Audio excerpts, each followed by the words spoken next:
अस्तगफिरुल्लाह। पानी जी बंद टूट गया है शहर वाली साइड पे। अल्लाह माफ़ करे जी। ये सारा पानी जो है ये घरों में दाखिल हो गया है।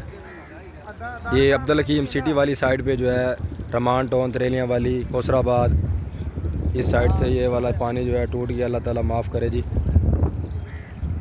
ये सामने जो है यहाँ से टूटा है बंद। बहुत ज़्यादा मिकदार में जो है पानी इधर आ रहा है। ये बस्ती तरेलियाँ वाली रमान टाउन इस तरफ जो है ये कोसराबाद और सिटी जो अब्दुल हकीम है उसकी तरफ ये पानी जा रहा है। दुआओं की दरख्वास्त है सब भाइयों से।